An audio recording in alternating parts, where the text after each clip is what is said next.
গাজায় যখন জাতিগত নিধনে মেতেছে ইসরায়েল, ঠিক তখনই ইস্যুতে মিশরের বাগদাতে শেষ হয়েছে আরব সম্মেলন। ফিলিস্তিনে প্রাণহানি থামানোর পাশাপাশি শনিবার মধ্যপ্রাচ্যে চলমান অস্থিতিশীলতা নিয়ে আলোচনা করেছেন মুসলিম বিশ্বনেতারা। উপত্যকায় ইসরায়েলি গণহত্যা ইতিহাসের সমস্ত সংঘাতের বর্বরতা ছাড়িয়ে গেছে বলে জানান ইরাকের প্রধানমন্ত্রী মোহাম্মদ শিয়া আল সুদানি।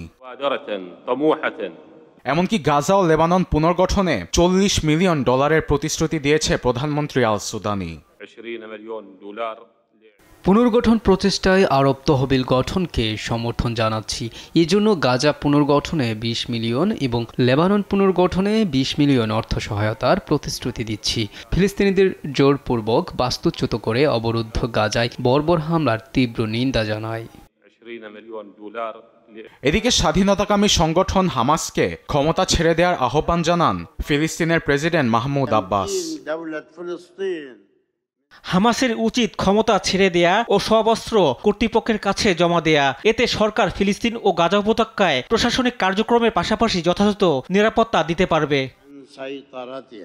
গাজা নিশ্চিহ্ন করা এবং উপত্যকায় ফিলিস্তিনিদের অস্তিত্বের অবসান ঘটানোর জন্য ঠান্ডা মাথায় ইসরায়েল হামলা চালাচ্ছে বলে জানান মিশরের president Abdel Fattah al CC.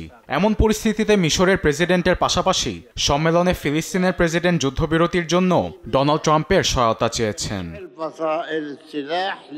একই সঙ্গে নিষেধাজ্ঞা প্রত্যাহারে সিরিয়ার সামনে সম্ভাবনাময় ভবিষ্যৎ অপেক্ষা করছে বলে জানান দেশটির পররাষ্ট্রমন্ত্রী আসাদ হাসান আল শিবানি।